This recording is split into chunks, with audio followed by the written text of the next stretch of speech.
Eh bien, je crois qu'on est parti. Écoutez, bonjour à tous. Je suis ravi de vous retrouver aujourd'hui pour un nouveau webinaire euh, qu'on a souhaité organiser autour de la thématique du PER, avec une question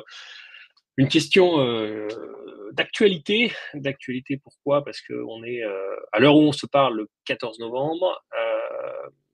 OK, vous allez me dire: «C'est super». Oui, d'actualité parce qu'on est en fin d'année, vous allez voir pourquoi le PER en fin d'année peut faire sens, et aussi une question d'actualité parce que quand on parle, PER, on parle retraite, et qui dit retraite dit également une nouvelle réforme qui est arrivée et qui a pris effet au 1er septembre de cette année. Voilà, alors je vous propose d'attendre quelques «secondes» entre guillemets. Les participants, je vois que vous êtes relativement nombreux, donc merci à tous déjà d'être présents. J'espère que ce qu'on vous dira voilà, sera intéressant, qu'on vous apportera de la valeur en ce mardi midi. Voilà. Écoutez, je vous propose d'attendre, allez, on va dire une dizaine de secondes, les dernières retardataires, et après on essaye de répondre à la question pourquoi le PER est une enveloppe intéressante.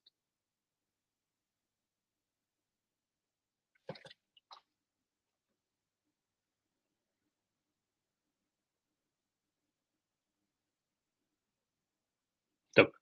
Bon, écoutez, merci à tous les participants, encore une fois, d'être présents. Alors, rapidement, je vais vous présenter, vous représenter, si vous avez déjà suivi certains de nos webinaires, sur qui on est, qui je suis, pourquoi on parle un petit peu de gestion de patrimoine et de PER aujourd'hui. Alors rapidement, qui sommes-nous en fait? Voilà, donc moi je me présente, je m'appelle Philippe Mousseau, je suis managing partner de gestiondepatrimoine.com, managing partner de Bonjour Patrimoine. Alors, qui nous sommes pour vous répondre?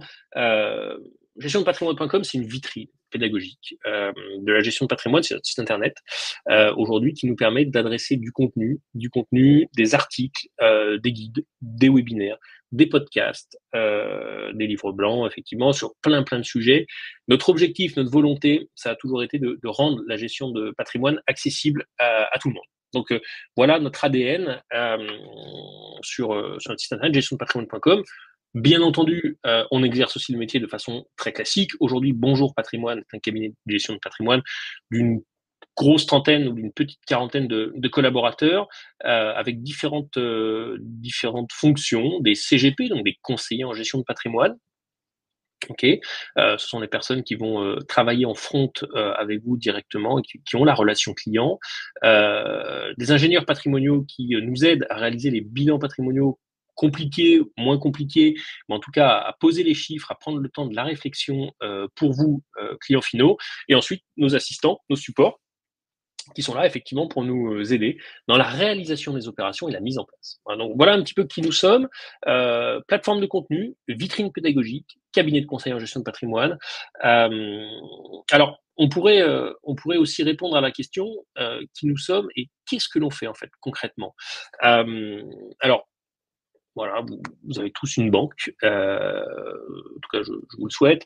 Vous avez tous peut-être une compagnie d'assurance avec qui vous êtes en relation, mais et vous vous dites ok, un CGP, pourquoi faire? Alors, concrètement, nous, notre grosse force, entre guillemets, c'est de travailler pour vous, dans votre intérêt. On est rattaché à aucun établissement financier X, Y ou Z. Nous, on va vraiment être sur l'objectivité, l'impartialité, l'indépendance dans la sélection des opérations. Donc voilà, ça c'est vraiment notre première faiblesse. On n'a personne à notre actionnariat qui nous dit, voilà, entre guillemets, je caricature, mais ce mois-ci c'est le mois du PER, etc. Alors oui, certes, on fait un webinaire sur le PER, mais on va vous expliquer pourquoi c'est intéressant. On n'a pas d'objectif. Nous, notre objectif, c'est la satisfaction client et de travailler main dans la main pour co-construire avec vous votre organisation patrimoniale, et en tout cas, je dirais, la cartographie des différentes solutions susceptibles de pouvoir correspondre à la réalisation de nos objectifs. Alors oui, on se distingue aussi par notre spécialisation en gestion de patrimoine. Le métier de CGP, c'est un métier extrêmement large. Voilà, on se distingue avec plein de compétences, des compétences juridiques, des compétences fiscales, des compétences économiques. On mettra un point d'orgue à avoir une approche transversale. C'est un petit peu ce qu'on met dans la punchline de la présentation. Parce que on doit pouvoir adresser une problématique, une réponse à une problématique de façon extrêmement transversale, pardon, et traiter absolument toutes les approches avec le même niveau de profondeur, de performance et de compétence. Ensuite, effectivement, on va avoir une approche globale. Ça fait un petit peu le corollaire de ce que je viens de dire sur la transversalité. Et ensuite, voilà, un élément entre guillemets qui est extrêmement important, c'est que à partir du moment où vous entrez en relation avec un conseiller en gestion de patrimoine, sauf à ce que voilà, pour X ou Y raison, vous pouvez plus l'encadrer, il n'y a pas de raison particulière qu'il y ait une fin dans la relation, parce que on est là, on s'inscrit dans du long terme. On a des clients qu'on suit depuis 20, 25 ans, même avant la création du cabinet, et on a vu effectivement l'évolution de leur situation familiale, de la réalisation de leurs objectifs, la transformation de leurs objectifs, etc., etc. Donc voilà un petit peu aujourd'hui nous qui nous sommes et comment on fonctionne. Une autre question rapidement, parce que l'idée c'est pas de faire une présentation de notre structure, mais enfin pas que, mais pourquoi faire appel à nous?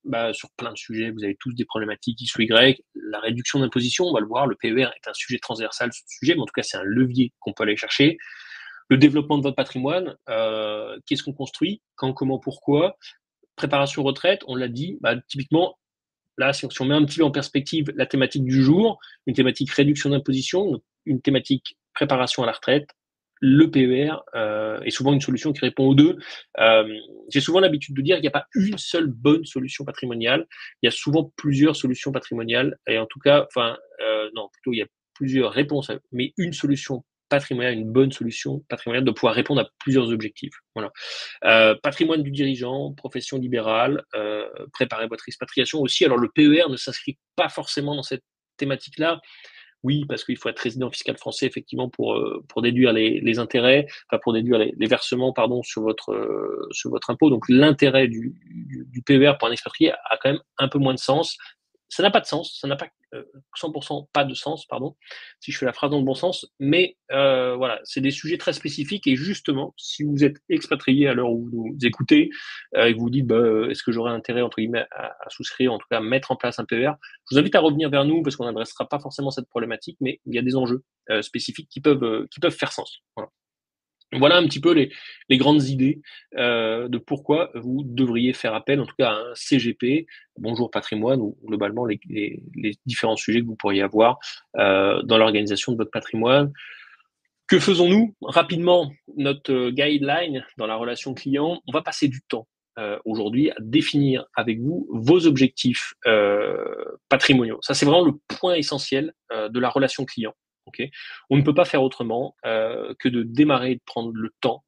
Et le temps nécessaire, ça peut être 1 heure, 2 heures, 3 heures, voire 2 fois 3 heures. Ça m'est déjà arrivé sur des rendez-vous clients pour bien préciser les objectifs, parce que c'est essentiel dans la construction, en tout cas dans la réponse qu'on est susceptible de vous apporter. Donc, passez du temps à vous comprendre, à vous analyser votre situation patrimoniale et à définir, surtout à bien écouter vos objectifs et en tout cas à les qualifier et à les prioriser.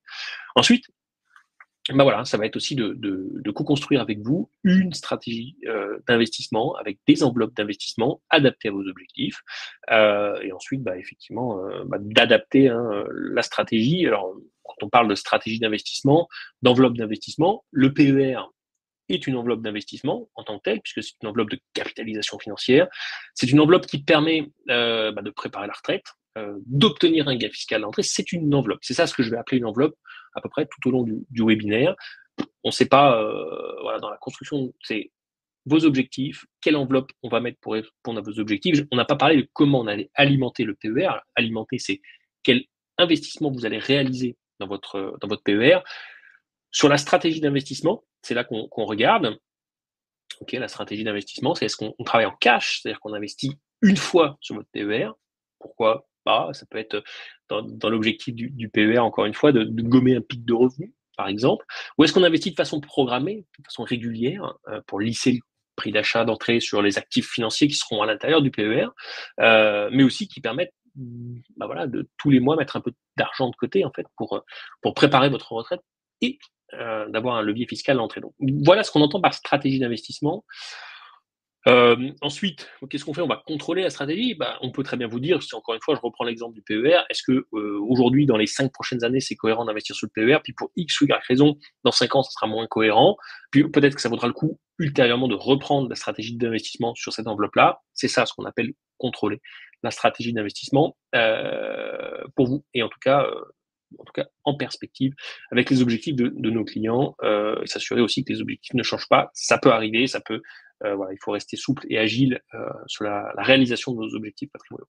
Tout ça, en fait, on le fait par l'intermédiaire d'un bilan patrimonial, d'une stratégie qu'on met en place, qu'on co-construit, qu'on ajuste, qu'on affine avec vous, et ensuite qu'on suit dans le temps. Voilà. Donc, ce qu'on aime dire, c'est qu'effectivement, notre objectif aujourd'hui, c'est vous aider en fait à réaliser les vôtres. Voilà. Qu'est-ce que voilà, qu'est-ce qu'on peut dire Ok. De plus, sur le PER, ben, je vous propose de rentrer directement dans le vif du sujet. Ok, le sommaire, ça va être quoi? Ça va être, on va regarder effectivement le fonctionnement.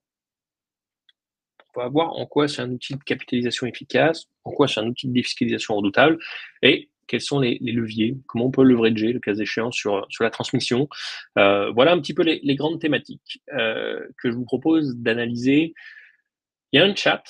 Je termine mon propos introductif. S'il y a des sujets que vous voulez, je regarde un petit peu le chat en parallèle, mais si vous voulez qu'on adresse une question spécifique, etc., n'hésitez pas effectivement à les poser dans le chat. On essaiera de vous répondre. En tout cas, notre équipe est aussi là pour vous répondre en parallèle si je n'y arrive pas directement en présentant le webinaire. Alors, rapidement, fonctionnement du PER. Quand on parle PER, on parle de plan épargne retraite. Qui dit PER dit retraite. Il nous semblait, quand on a préparé effectivement ce point, important de faire quand même un petit état des lieux rapide, parce que on pourrait largement en discuter des heures et des heures sur nos différents systèmes de retraite et comment ça fonctionne aujourd'hui en France. Alors, oui, on a produit du contenu. Si vous voulez, je vous invite à regarder et à nous écouter, hein, à regarder sur notre site internet, gestiondepatrimoine.com. On a sorti un gros guide, effectivement, suite à la réforme des retraites qui est entrée en vigueur le 1er septembre.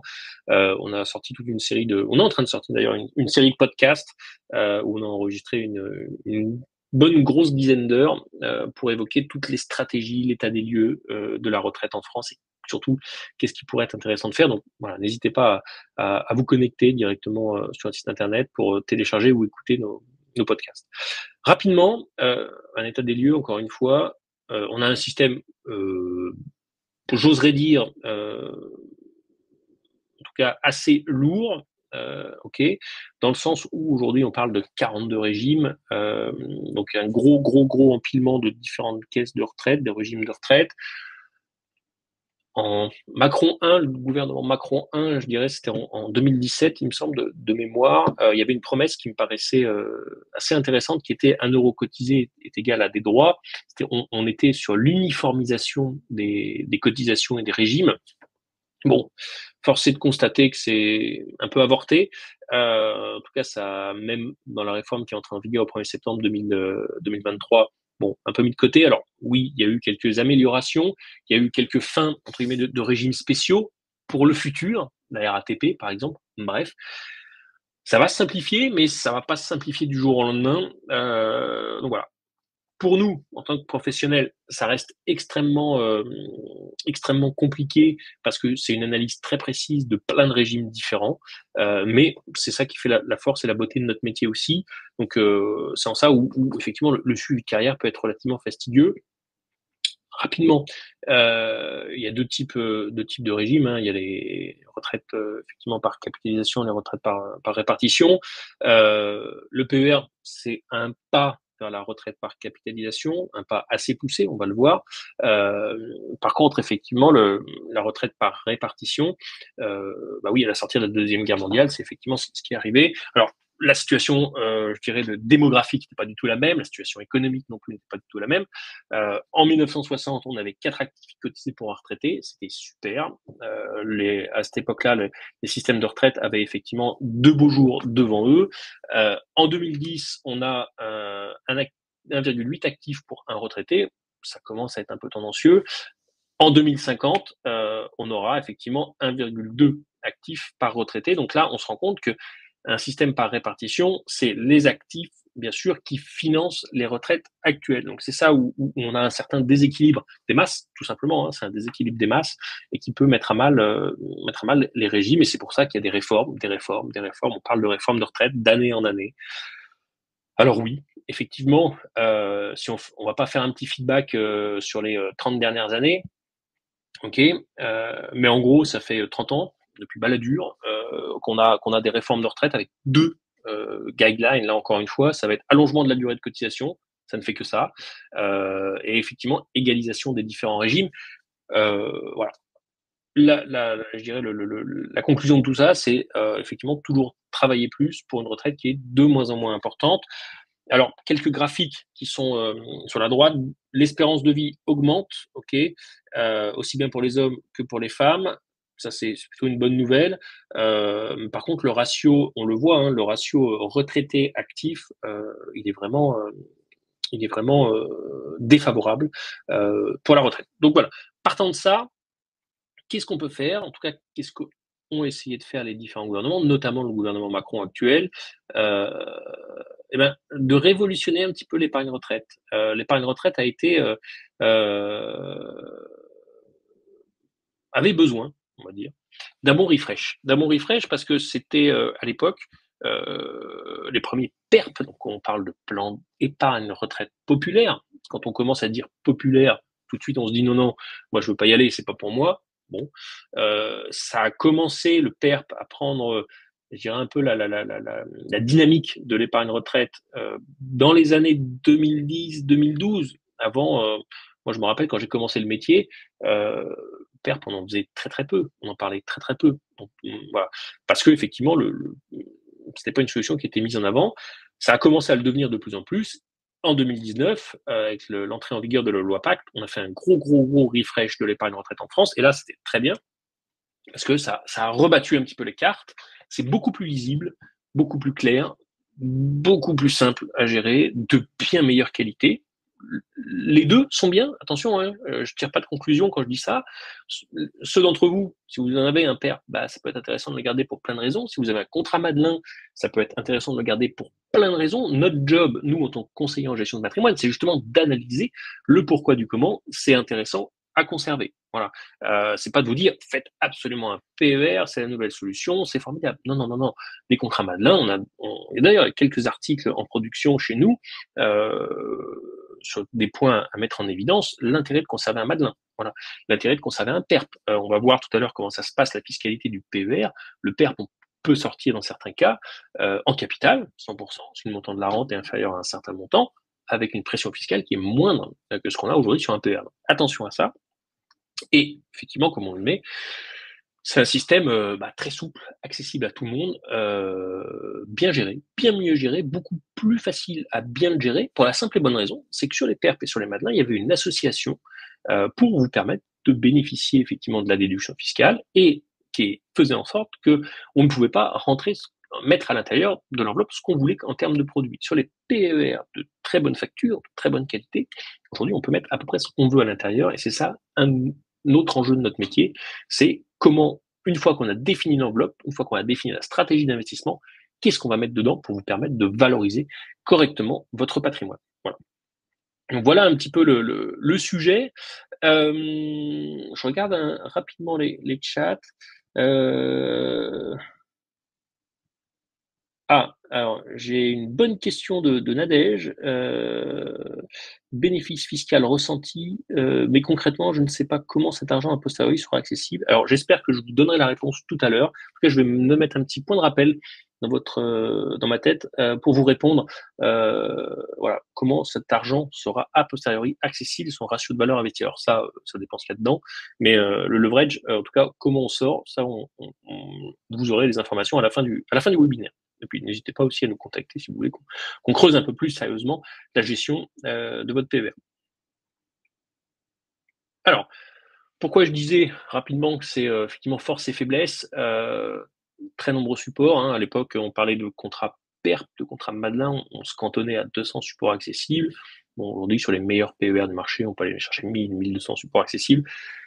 Vous allez me dire, c'est super, ça sert à quoi d'avoir beaucoup de supports? Je vais prendre un exemple.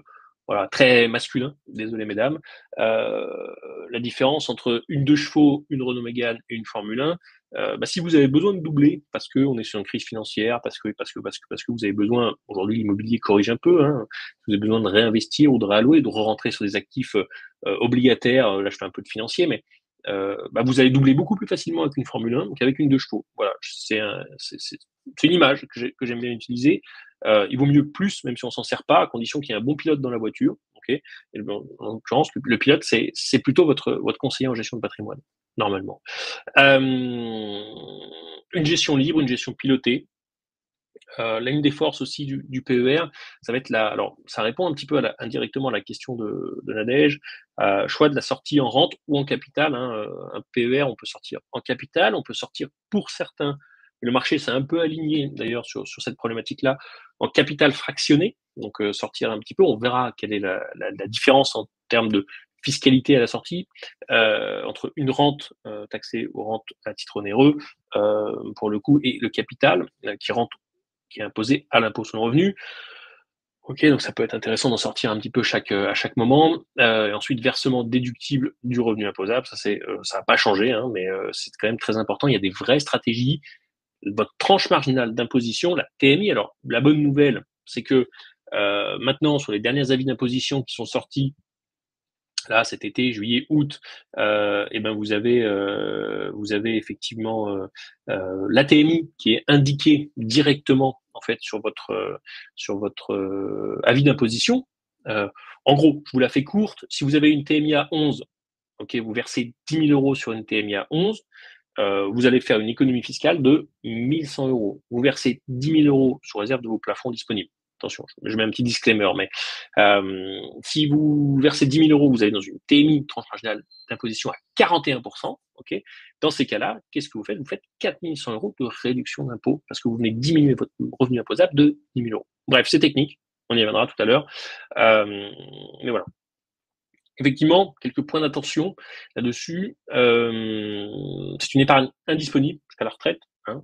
Il y a des cas de déblocage anticipé.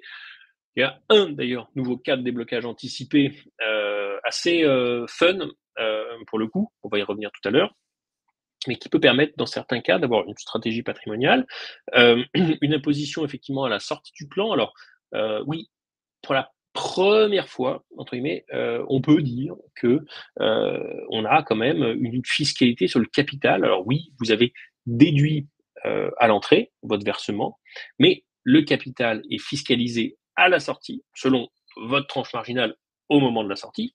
Ça, faire quelques petits calculs. Et par contre, derrière, les intérêts sont fiscalisés au PFU, prélèvement fiscal unique, 30%, 12,8 d'impôt sur le revenu, 17,2 de prélèvements sociaux. Voilà. Donc il y a quand même des stratégies à poser un petit peu pour voir si c'est intéressant et dans quelle mesure c'est intéressant. Oui, c'est ce que je disais aussi un petit peu en introduction tout à l'heure.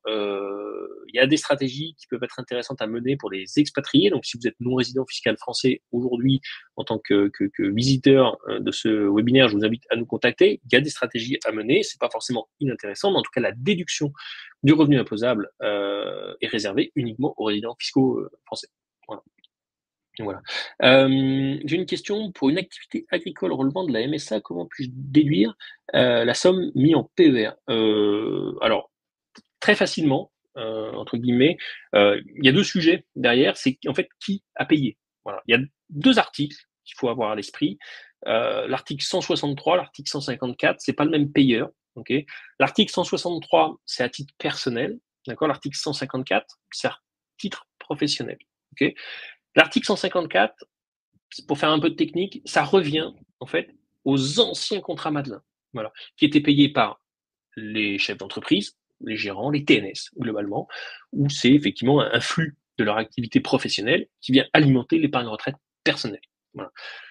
Pour les salariés, globalement, aussi bien entendu pour les chefs d'entreprise, les TNS, hein, attention, l'article 163 équivaut à l'époque à ce qu'on appelait les PERP, pardon, plan d'épargne retraite populaire. En termes de cotisation, c'est des fonds privés, perso, qui vont alimenter une retraite perso. Voilà. Donc, pour vous répondre, Véronique, en vrai, il faut regarder qui a payé ou qui paye. Ça peut être soit déduit, entre guillemets, de votre résultat, au titre de votre activité agricole, ou alors déduit de votre revenu imposable à l'impôt sur le revenu, okay, en fonction du payeur, en fonction de l'article. Voilà. Alors attention, j'en profite pour faire une petite introduction sur un sujet. Avant, il n'y avait pas de débat. Quand vous aviez un contrat Madelin, il y avait une attestation Madelin, c'était déductible. Quand vous aviez un PERP, c'était une attestation PERP, je caricature, déductible. Aujourd'hui, les assureurs ne s'en mettent plus. Vous avez versé, je dis n'importe quoi, 10 000 euros. C'est à vous ou à votre conseiller, en tout cas, de ventiler si vous avez versé sur le régime Madelin, ex-Madelin, donc 154, ou 163, ex-PERP. Voilà. Les assureurs ne s'embêtent plus, entre guillemets, à ça. Donc, il faut là aussi être bien conseillé. Je vous invite, n'hésitez pas, hein, pour le coup, à nous solliciter, à vous contacter, voilà, à nous envoyer un mail à contact@gestiondepatrimoine.com ou contact@bonjourpatrimoine.fr si besoin, si vous voulez qu'on regarde un petit peu, qu'on vous aide, ne serait-ce que même à comprendre votre situation, si vous avez des doutes ou des interrogations par rapport à ça. Voilà. Force et faiblesse. Donc voilà un petit propos un petit peu décalé, mais je voulais vraiment insister parce que c'est quand même important. Cas de déblocage anticipé, oui. Alors le nouveau, bon, toujours décès du conjoint, invalidité, surendettement, expiration des droits au chômage, cessation d'activité pour les chefs d'entreprise, et le nouveau qui est apparu, effectivement, c'est l'acquisition de la résidence principale. Voilà. Il peut y avoir des stratégies à mener. Petite nouveauté quand même du projet de loi de finances 2024 qui est dans les tuyaux plus, on va dire, parce que quand même bien passé en force avec le 49.3, mais qui est quand même bien dans les tuyaux. En fait, interdiction formelle du législateur de souscrire des PER pour les mineurs. Alors, il y avait jusqu'à présent des stratégies au 1er janvier 2024, 31 décembre 2023. Il y avait jusqu'à présent des stratégies à jouer là-dessus pour notamment voilà, que ça puisse être déductible en utilisant les plafonds des enfants avec une vraie donation derrière, attention, déductible des revenus des parents pour que l'enfant puisse le sortir lors de l'acquisition de la résidence principale. Bon, c'est des stratégies patrimoniales qui prennent un bon coup dans l'aile, entre guillemets. Voilà, le législateur a dit terminé, niet, on arrête ces sujets-là. Mais voilà. En tout cas, quoi qu'il en soit, vous pouvez tout à fait, ah, j'avais pas lu. Exploitant agricole qui règle, je réponds à Véronique derrière. Oui, alors ça, c'est typiquement, c'est du 154 pour le coup déductible de votre résultat. C'est votre comptable qui doit vous répondre. Parce que c'est déductible, pardon, des charges déductibles de votre résultat. Donc voilà, acquisition de la résidence principale, nouveau cas de déblocage anticipé du PER. Ensuite, qu'est-ce qu'on voit? Alors, à qui s'adresse le PER?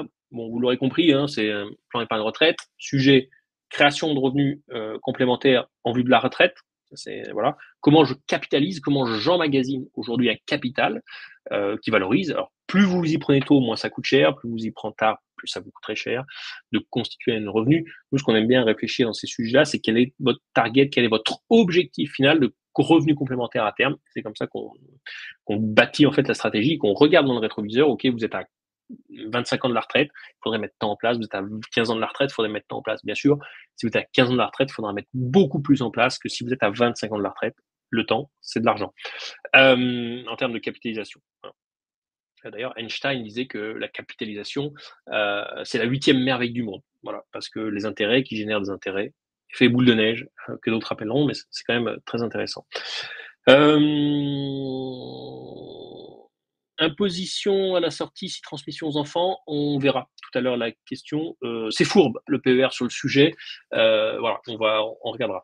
Mais c'est fourbe, effectivement. Bénéfice d'un avantage fiscal à l'entrée, oui. Toutes les cotisations que vous versez pour les versements que vous souhaitez déductibles, attention, hein, vous pouvez très bien, entre guillemets, verser sur un PEA, ne pas souhaiter déduire les versements de votre revenu imposable. Quel est l'intérêt dans ces cas-là? Bon, why not? Encore une fois, consultez-nous, consultez votre conseiller ou conseiller en gestion de patrimoine. Voilà, c'est bien de leverager avec un avantage fiscal à l'entrée. Et enfin, effectivement, transmettre l'épargne avec un traitement fiscal facilité en cas de décès, on va le voir, ça peut être bien pour le conjoint. Pour les enfants, la grosse subtilité, pour répondre à Denis, la grosse subtilité rapide comme ça du PER, avant de voir un petit peu la capitalisation, c'est quoi? C'est que Euh, vous connaissez peut-être tous l'assurance vie, au moins de nom. C'est un régime fiscal préférentiel, c'est un régime fiscal des cotisations versées avant vos 70 ans vous donne droit à transmettre 152 500 euros de capital par bénéficiaire. Okay, c'est cool. Article 990I, Code général des impôts, abattement de 152 500 euros, super. Vous dites c'est une bonne affaire, c'est très bien. Prime versée avant 70 ans. Okay, on va traiter que ce sujet-là. Après, on peut discuter, mais c'est pas grave. Sur le PER, c'est le même article. La petite subtilité, c'est que c'est le même abattement, pardon. La petite subtilité, donc 152 500, c'est qu'il faut décéder avant 70 ans pour que ça s'applique. Voilà, donc c'est pas la date de versement des primes qui est prise en compte, c'est la date du décès. Fourbe, parce qu'on n'est pas tous à prévoir la date de notre décès. Voilà. Donc attention à ça. Pour le coup, dans les stratégies patrimoniales, ça peut, voilà, faut vraiment bien avoir conscience. C'est pas forcément un outil de transmission à part entière. Le PER, pour le conjoint, oui, et on va voir pourquoi un peu plus tard dans le webinaire. Mais pour les enfants, il y a mieux. En tout cas, c'est différent. C'est différent. Encore une fois, il n'y a qu'une analyse globale qui pourra vous permettre de répondre. Comme ça, c'est très compliqué, mais retenez que c'est quand même assez fou. Un outil de capitalisation, oui. Alors, ce que je vous disais, bien sûr, une enveloppe privilégiée pour optimiser votre capital à terme. 8e merveille du monde, fait boule de neige, avec un rendement à 7 ans. En 10 ans, vous doublez votre capital. Hein. Donc, c'est quand même pas rien. Après, il faut aller chercher le rendement à 7 ans, net d'inflation et de fiscalité. Bref, on va pas faire un cours de rendement. On a fait d'autres webinaires, d'ailleurs, sur le sujet de comment bien valoriser votre épargne. Aujourd'hui, ce qu'il faut retenir, c'est vraiment ça, c'est quel est le levier qu'on peut aller chercher sur un outil comme le PER. Alors, pour répondre un petit peu à la question, on s'est amusé, parce que nous, notre métier, c'est faire des additions, des soustractions, des multiplications, des divisions, à calculer. Voilà, à calculer, mais sur un spectre qui peut être un petit peu déroutant pour certains peut-être. Ça va être de calculer sur le décaissement.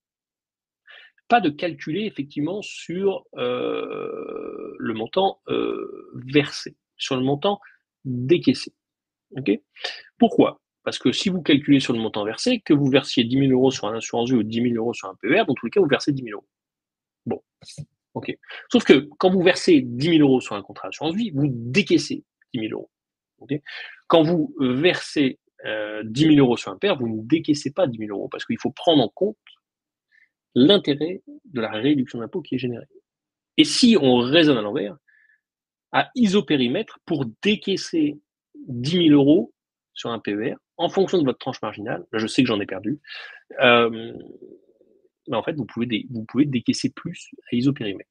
Notre idée, c'est toujours de comparer des choux et des choux, pas des choux et des carottes. Okay, très très important ça. Exemple, 4% de rendement, on a 5 ans devant nous, 10 ans devant nous, 15 ans devant nous, 20 ans devant nous. On valorise à 4. Bon, c'est pas déconnant. Vous versez 10 000 euros en assurance vie, par exemple. Vraiment, là, je raisonne hors fiscalité, hors tout. Il n'y a pas de débat. Vous versez 10 000 euros, ça capitalise à 4%. Dans 5 ans, vous avez 12 167 euros.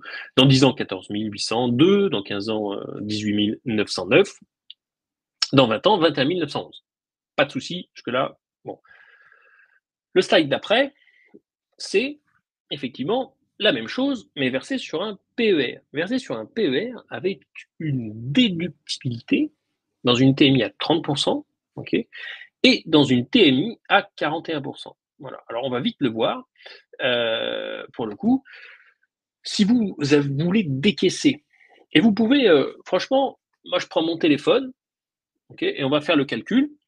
Vous retraitez 14 285 de 30%, et vous allez voir que vous allez retomber tout simplement sur 10 000 euros. Exactement 9 999,5. Question de calcul.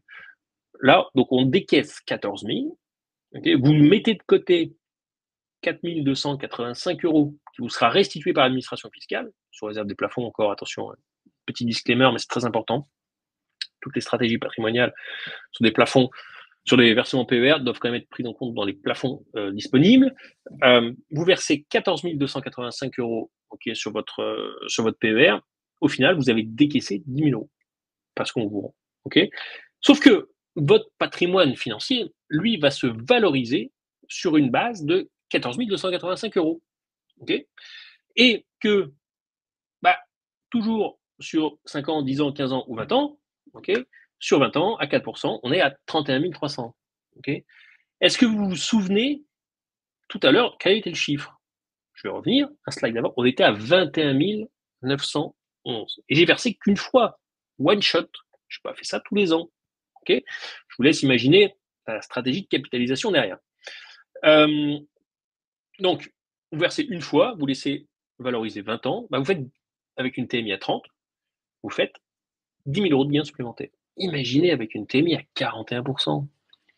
On a refait les calculs, forcément. Je vous ai dit qu'on aimait bien notre job pour ça. Même versement, 10 000 € de décaissement. On parle de 16 949 €. On peut refaire le petit calcul. On reprend sa calculette. Hop, on fait 16 949 moins 41%. Et on retombe sur 9 999,91. Vous avez toujours décaissé 10 000, mais vous avez pu verser sur votre PER 16 949 €. Fluide. Sauf que 16 949 € valorisés pendant 20 ans, ça fait 37 000. Et on se souvient que sans déductibilité, ça faisait péniblement 21 000 €. Avec déductibilité à l'entrée, ça fait 37 000. Là, je vous ai fait gagner 16 000 € juste parce qu'au lieu de verser sur l'assurance vie, je vous ai dit qu'il faut le verser sur un PER et déduire 6 900, en plus, et déduire, 6 949 € derrière. Donc ça, c'est très important. En fait, vous capitalisez ce qu'il faut retenir.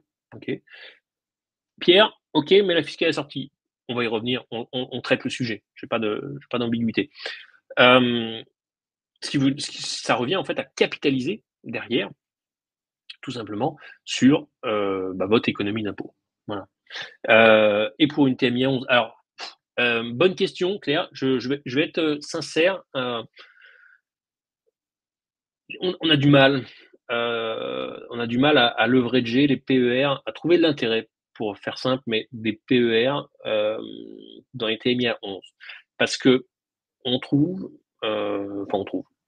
globalement, on a tendance à mettre en avant que c'est beaucoup de contraintes. On se rappelle que c'est bloqué à la sortie, etc. quand même, versus pourquoi pas une assurance vie ou faire autre chose, pour un gain fiscal qui n'est pas dingue. On considère que le PER a vraiment de l'intérêt à partir du moment où on commence à aller chercher une TMI à 30. Pas très juste ces calculs. Ah bon. Avec plaisir pour les challenger. Pour le coup, mais admettons, du coup, TMI à 11, je ne suis pas convaincu 100% de l'intérêt. À la marge, alors, il faut savoir qu'il y a des effets de seuil qui peuvent être intéressants. Typiquement, quand on se rappelle que c'est un impôt, c'est un barème progressif, l'impôt sur le revenu. Donc vous avez une partie de vos revenus imposés à 0, une partie de vos revenus imposés à 11, une partie de vos revenus imposés à 30. On peut s'en servir, effectivement, pour gommer les effets de seuil, les effets de tranche, et ça, c'est assez intéressant. Je vous en prie, pour le coup, pour la franchise, mais on peut poser tous les calculs et franchement, il peut y avoir vraiment autre chose à faire dans une situation patrimoniale. Faut pas se mettre en perspective l'économie d'impôt, absolument. Attention, ça on l'entend malheureusement trop souvent. L'attrait d'une situation fiscale, en vrai, l'attrait d'un intérêt de déductibilité, c'est un levier dans une construction patrimoniale. Il ne faut pas en faire une fin en soi. Oui, mais on peut être à une TMI à 30 sur la fiche d'impôt, mais juste limite 11. Oui, c'est ce que je disais, c'est un effet de seuil. On peut gommer, typiquement, vous avez des plafonds épargne retraite. On n'est pas rentré dans le détail par rapport à ça, parce que l'idée, c'était pas de faire des calculs, une présentation très magistrale du PER, mais vous avez vos propres plafonds et vous pouvez avoir, je dis n'importe quoi, que 5 000 € dans une TMI à 30, il reste imposé à 11. Dans ce cas-là, ça peut être intéressant de décréter en fait vos revenus, d'aller chercher les 5 000 € à 30 gommés, parce que vous aurez un meilleur leverage fiscal. Voilà. Alors, voilà un petit peu pour le sujet, en tout cas sur l'intérêt de la capitalisation. la défiscalisation, la réduction, en tout cas, on vient diminuer le montant de vos revenus imposables. Ok, jusque-là, pas de souci. On se le disait, changement de tranche. Alors, c'était Pierre qui nous disait la fiscalité assortie, on va le voir. On se rappelle, il y a 3 moyens de sortir. Ok, sortir en capital, fiscalisé, sortir en rente, fiscalisé, pas la même fiscalité, mais voilà. Ça peut faire sens, notamment parce que vous pouvez avoir des revenus, en tout cas une tranche marginale au moment de la sortie à la retraite un peu moins importante. Ok. Donc ça c'est, pardon, oui oui. Donc ça peut être un effet qui peut être intéressant. Un des sujets, donc la rente, c'est le montant que vous allez entre guillemets, aliéner votre capital. Les PER de bonne facture ont plein d'options de rente possibles. Ok. Mais retenez ça, c'est une aliénation. Donc en fait, vous abandonnez définitivement votre capital pour le coup à la compagnie d'assurance. Ok. La réduction d'impôt se déroule l'année suivante. Les perspectives de rendement varient. Bien sûr, ça c'est évident. Aucun problème avec ça. Un rendement de 4% linéaire, bon, toujours un peu compliqué, mais voilà, il faut bien partir d'un postulat.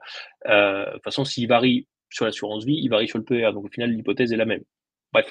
Voilà. Donc tout ça pour dire quoi? Tout ça pour dire que vous aliénez votre capital en fait au bénéfice de la compagnie d'assurance pour les PER assurances, à charge pour elle en fait de vous verser un revenu régulier qui est une rente à titre onéreux, voilà, qui est fiscalisé à l'impôt sur le revenu.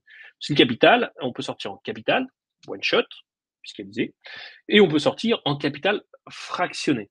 Okay. Donc oui, effectivement, ça c'est des sujets. Le capital fractionné est assez intéressant en termes de stratégie patrimoniale et il ne faut pas négliger que vous pouvez avoir un effet de seuil sur le fait d'avoir une tranche marginale quand vous êtes actif assez élevée et une tranche marginale parce que vous êtes à la retraite un peu inférieure. Voilà. Mais bien sûr, et attention, il y a quand même du gain pour le coup. Les intérêts sont fiscalisés au PFU, c'est que 30%. Ok, le capital, il est fiscalisé lui à 100%. Mais attention, on se rappelle qu'on peut le faire en capital fractionné, où on rachètera une partie du capital, une partie d'intérêt, où en fait on va lisser le coût. Donc ça, c'est un point quand même qui est important à regarder. Un autre levier qui est assez intéressant. Alors, pour être tout à fait transparent, on avait en préparant ce webinaire mis un exemple, mais l'exemple compliqué, puis voilà, ça me paraissait vraiment exceptionnel. Faut retenir entre guillemets que quand vous avez des revenus exceptionnels, ok, on a la possibilité de les imposer au quotient, donc de lisser en fait le montant de la fiscalité. Dans ces cas-là, effectivement, le versement sur un PER peut vraiment faire du sens et en tout cas avoir un impact fiscal qui est nettement supérieur, entre guillemets, à un impact classique. Voilà. Donc, si vous avez des revenus exceptionnels, euh, parce que il y a plein de types de revenus exceptionnels, hein, franchement, voilà, ça se regarde. Case spécifique, XX sur la déclaration d'impôt. Pensez, dire, ça peut être l'occasion, vraiment, retenez ça. S'il y a peut-être un petit truc à retenir de ce webinaire, j'espère qu'il y en aura plus, mais c'est que revenu exceptionnel, attention égale, vraiment, le PER peut faire sens. Voilà. Donc voilà un petit peu pour ça. Sur ce que je peux vous dire, en tout cas sur le PER. Alors, en termes de levier fiscal, encore une fois, chaque situation s'apprécie, se regarde. Vous avez tous, voilà, tous les participants à ce webinaire ont des plafonds d'épargne retraite différents, ont des plafonds TNS 154, ont des plafonds 163. Regardez, si vous avez un petit exercice à faire, là, je vous invite à télécharger votre avis d'impôt ou en tout cas aller le voir. Voilà. Regardez à la fin, vous avez un petit encadré qui dit plafond épargne retraite disponible. On va aller chercher les plafonds 2023 que vous pouvez, les plafonds 2022. On peut aller chercher les plafonds des 3 dernières années. Ok. Alors sachant qu'il y a des stratégies, à mettre en œuvre pour pas perdre les tranches les plus anciennes, mais voilà. On peut récupérer jusqu'aux 3 dernières années et l'année en cours. Donc vous pouvez potentiellement avoir des gros sujets là-dessus. Donc ouais, je vous invite à regarder et à vous dire, bah voilà, si vous aviez une petite stratégie à mettre en œuvre pour le coup sur la fin d'année, Bah oui, le PER est un produit d'opportunisme de fin d'année. Pourquoi? Parce que vous êtes peut-être une petite prime, parce que vous avez peut-être un résultat exceptionnel, parce que vous êtes TNS, chef d'entreprise, et vous lui dites est-ce que ce serait pas intéressant entre guillemets, d'en mettre un petit peu pour me constituer ma retraite de plus tard? Passons. Voilà, c'est quand même des sujets intéressants. Et l'effet fiscal, entre guillemets, il est linéaire toute l'année. Donc que vous versiez au 1er janvier, au 2 janvier, au 5 janvier, ou versiez le 25 décembre, cadeau de Noël, non, il y a toujours un sujet, et c'est toujours la même efficacité. Voilà. Vos moyens ne sont pas forcément les mêmes, mais voilà. Attention, qu'est-ce que je... Transmission. Oui, on a parlé de transmission aussi un petit peu tout à l'heure. Pas forcément un mot. La transmission du PER fourbe, attention, c'est pas un vrai outil de transmission. Son gros avantage, d'ailleurs, je pourrais vous poser une question. Est-ce que vous savez aujourd'hui comment sont fiscalisés les capitaux d'essai, en tout cas les patrimoines valorisés en assurance vie, en PER, et on va rajouter un petit dans la bataille, les contrats de capitalisation. C'est 3 belles enveloppes de transmission, et ils ont chacune des avantages et des inconvénients différents. Ce qui fait la force de l'assurance vie, c'est son régime préférentiel, 990i, 152 000 euros, 152 500 euros d'abattement par bénéficiaire. Ok, pas de bien de parenté, mais c'est pas grave. Prélèvement de 20% au-delà. Ok. Par contre, les intérêts sont fiscalisés aux prélèvements sociaux. Les prélèvements sociaux, il y a quelques années, c'était 11%, voire moins. Ok. Maintenant, on a 17,2. C'est pas forcément quelque chose qui a vocation à diminuer. Je dis ça comme ça, je dis rien de plus. Ok, donc ça, attention. Par contre, derrière, non, Pierre, non. Ah, ok, pardon. Du coup, ouais, c'est ça. Donc, assurance vie, PER, capitalisation. Le PER, l'une de ses forces, comme le contrat de capitalisation d'ailleurs, il faut savoir que le contrat de capitalisation, je sors un peu du cadre là, c'est un très bon outil de transmission. Il rentre dans l'actif successoral, ok, et ça permet de purger les plus-values, le fait de le transmettre. On transmet l'antériorité fiscale, donc si vous avez un contrat très vieux, c'est bien. Donc du coup, pas de fiscalité à part la fiscalité au droit de succession, mais on purge toutes les plus-values, ok, notamment les prélèvements sociaux. Ça, c'est très cool. L'assurance vie, on prend les prélèvements sociaux. Donc, je dis n'importe quoi, vous avez un contrat qui fait 200 000 euros, dont 100 000 euros d'intérêt. Vous allez avoir une cote part. Non, je vais faire plus simple. Ça va être embrouillé. On a un contrat d'assurance vie tout basique qui fait 152 500 euros. Okay, on a versé 100 000 dessus, et il y a 52 500 euros d'intérêt. Magique. Prélèvement zéro, okay, sauf que vous prenez les prélèvements sociaux, d'accord, sur 52 500. Voilà, donc à 17%. Bon, 2 fois 5, 10, 20 à peu près à la louche, ça fait un peu moins de 10 000 euros. Okay, c'est pas rien quand même. On se dit, on va transmettre 152 500 euros gratuitement, c'est faux. Voilà. Le bénéficiaire ne recevra que de l'ordre de 142 000. Donc ça, mine de rien, faut quand même l'expliquer. Le PER, c'est pas le cas. Et pourquoi c'est un très bon sujet de transmission sur le conjoint?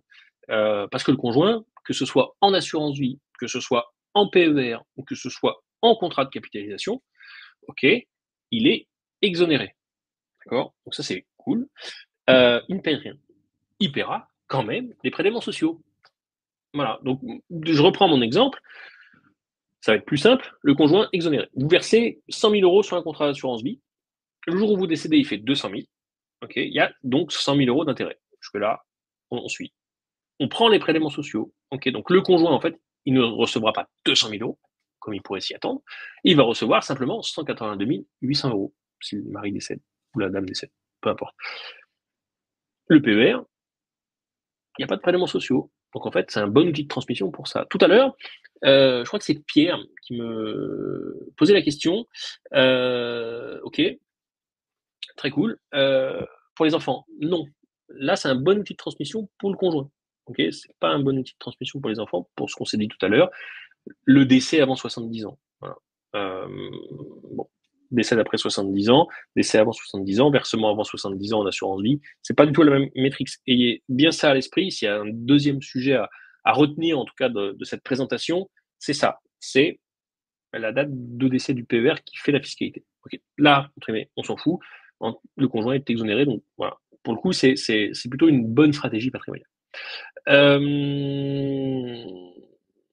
Oui, alors autre petit point, effectivement, en termes de protection du conjoint, le décès, effectivement, du conjoint est un cas de déblocage anticipé. Ok. Donc, dans ces cas-là, non seulement le conjoint survivant aurait récupéré, entre guillemets, le PER de son défunt conjoint, mari ou femme, mais en plus, il aurait pu débloquer le sien. Voilà. Dans ces cas-là, effectivement, il y aurait eu des prélèvements sociaux sur les gains, mais ça aurait été quand même une stratégie. Donc, c'est une bonne stratégie de protection de conjoint. C'est une bonne stratégie retraite, c'est un bon levier pour gommer un petit peu la fiscalité et préparer la retraite. Donc, ça, tout à l'heure, si vous vous souvenez, ce que je vous disais un petit peu au début du webinaire, c'était que, bah, en fait, une enveloppe patrimoniale doit pouvoir répondre à plusieurs objectifs. Et je trouve, en tout cas, que le PER répond à plusieurs objectifs. Préparation à la retraite, protection conjoint, et derrière, belle enveloppe de capitalisation et de défiscalisation. Donc ça coche quand même pas mal de cases. Donc plutôt une bonne solution patrimoniale, en tout cas vraiment une belle enveloppe, des cartes à jouer, et c'est assez intéressant pour ça. Voilà. En conclusion, c'est le moment. Si vous avez des questions, là, ça fait une cinquantaine de minutes qu'on est dessus. Alors, j'essaye de régler un peu la mire sur les différentes chats. En tout cas, merci pour vos interactions, parce que c'est toujours très cool, les webinaires en live pour ça. Pim pam poum, bonjour, toc toc, non, non, non, pas de son. Ah, il y a eu un petit bug au démarrage, je suis désolé. Pam pam. Non, non, non, les premières questions, c'était Nadège. Ok, Véronique, Denis, transmission. Pierre, fiscalité sortie, TMIA 11, calcul, bon. Après, Pierre, avec plaisir pour challenger les calculs, pas de problème là-dessus. Bref, bon, n'hésitez pas si vous avez des questions. En synthèse, entre guillemets, c'est ce que je vous disais. Très très bonne solution d'épargne long terme. Voilà. Commencez tôt, commencez jeune, même à verser 50, 100 euros par mois. C'est toujours intéressant. S'il faut retenir un truc en conclusion, enfin, c'est pas, puis je vais rien inventer pour le coup, mais les retraites vont pas aller en s'améliorant. Donc il faut quand même essayer de capitaliser un petit peu. Ah, j'aurais une question sur le placement TMI un peu embrouillé pour ma part. Ah oui, alors on peut y revenir. Avec plaisir, Delphine, si vous voulez, je vais refaire un focus dessus, si vous voulez. Quel ajout sur net fiscal imposé? C'est des questions qui dépendent de votre situation fiscale, donc c'est compliqué d'y répondre. Je terminerai ma conclusion. Ouais, ça, je pense que c'est ça qui vous a embrouillé un peu, Delphine. Alors, notre postulat de départ, c'est de voir le décaissement. Pierre il va challenger un peu en disant oui, effectivement, la réduction d'impôt, le revenu en N-1, etc., etc. Mais je l'ai pas inclus, la réduction d'impôt, dans ce sujet-là. Okay, je parle vraiment en décaissement pur. Imaginez, en fait, ça revient à raisonner à l'envers. Vous vous dites, j'ai mes moyens. Quels moyens vous voulez consacrer? Aujourd'hui, vous vous dites, j'ai 10 000 euros à placer. Okay. Vous avez le choix entre un conseiller qui vous dit, enfin quelqu'un qui vous dit verser en assurance vie, et l'autre qui vous dit verser sur un PER. Naturellement, vous dites, je verse 10 000 euros sur une assurance vie ou 10 000 euros sur un PER. Bon, sauf que quand vous versez 10 000 euros sur une assurance vie, vous décaissez bien 10 000 euros. Okay. L'entrée, la sortie, c'est moins 10 000, et il n'y a pas d'entrée. Okay. Vous versez sur un PER. Option 1, comme 90% des gens l'appréhendent. Vous versez 10 000 euros sur un PER. Vous décaissez 10 000 euros, donc faites moins 10 000, et vous avez une réduction d'impôt qui est de, dans une TMI à 30, 3 000. On va simplifier la vie. Donc en fait, donc vous avez une entrée de 3 000. Donc moins 10 000 plus 3 000 égale 7 000. En fait, vous ne décaissez pas 10 000, vous décaissez que 7 000. Le postulat qu'on a pris dessus, c'est vous décaissez 10 000. En assurance vie, vous décaissez 10 000, donc vous versez 10 000 sur votre contrat, il n'y a rien qui rentre, donc 10 000, c'est 10 000. Sur votre PER, ben en fait, on peut se permettre de raisonner à l'envers, donc de diviser en fait mathématiquement. Vous versez 14 285 euros sur votre PER, Donc, vous décaissez 14 285, mais comme il y a 4 285 € qui rentrent en réduction d'impôt, effectivement, en N+1, pour le coup, en fait, votre vrai décaissement, il est que de 10 000, comme le contrat d'assurance vie. Sauf que vous capitalisez sur une base beaucoup plus importante. C'est ça qui fait la différence. Voilà. C'était juste un petit tips par rapport à ça. Je sais pas si c'est plus clair, mais en tout cas, Cécile, alors j'ai déjà répondu à cette question. Préparer sa retraite TMI à 11. Franchement, bof, le levier pas forcément très intéressant. Encore une fois, attention, tout se regarde. Votre situation fiscale est propre à vous-même. Vos plafonds d'épargne retraite sont propres à vous-même. Donc, vraiment, n'hésitez pas à nous poser des questions, qu'on puisse regarder en détail votre situation, ne serait-ce que même voilà, enfin même nous donner quelques mimiques, qu'on regarde des petits screenshots rapides, si vous voulez qu'on analyse, à nous contacter directement sur contact@gestiondepatrimoine.com. Vous nous trouverez sur les réseaux sociaux, vous nous trouverez sur internet, vous pourrez télécharger des guides retraite, vous pourrez nous écouter en podcast. Enfin, vraiment, vous n'allez pas avoir trop de difficultés à nous trouver. On vous enverra effectivement aussi un petit mail à l'issue, vous pourrez télécharger l'implantation. N'hésitez pas hein, par rapport à ça, mais voilà. Je ne trouve pas ma TMI sur l'avis. Ah, ça, c'est étonnant. Alors, soit c'est un avis très particulier, très long, mais vraiment, tout à la fin, c'est vraiment la dernière ligne, vous avez la tranche marginale. Vous avez le taux moyen d'imposition et en dessous, vous avez la tranche marginale. C'est la petite nouveauté de cette année. Je vous invite à la regarder. Pareil, n'hésitez pas à nous challenger. Si vous voulez, entrer en contact avec nous pour qu'on regarde un petit peu ça dans les détails. Pierre, déblocage du PEA à la liquidation de la retraite, la réduction de 3 000 € au départ est à ajouter à la liquidation. Alors, ouais, tes questions un peu techniques, là on arrive plutôt sur la fin, mais déblocage du PEA à la liquidation de la retraite, la réduction de 3 000 € au départ est à ajouter à la liquidation. Oui, effectivement. En fait, c'est le montant du capital. Alors c'est un peu plus technique la réponse à vous apporter que ça, mais ce que vous avez déduit à l'entrée, en fait, vous pouvez être imposé à la sortie en fonction de comment vous sortez. Voilà. Donc attention à ça. Ok, bon bah écoutez, en tout cas, merci pour le dynamisme sur le chat, c'est vraiment cool, très très plaisant d'échanger avec vous en ce début d'après-midi. Voilà, donc conclusion rapidement, c'est ça. Le PER, pourquoi faire? Le PER pour préparer la retraite, le PER pour capitaliser, ok, le PER pour transmettre au conjoint, le PER pour gommer les effets de tranche à l'impôt sur le revenu, le PER pour bien optimiser les revenus exceptionnels. Je ne veux pas dire qu'il y a toujours une bonne raison d'avoir un PER, c'est faux, c'est un peu commercial ce propos-là, mais il y a toujours en tout cas une bonne raison de se poser la question de pourquoi vous pourriez avoir intérêt à faire un PER. Comme avant de remettre le nez un petit peu dans les questions, comme j'avais tendance à vous le dire tout à l'heure, ouais, les PER pour les enfants, oui, ça peut faire sens. Ça peut faire sens, Nadia.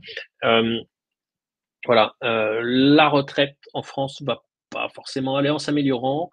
On est un bon système par répartition.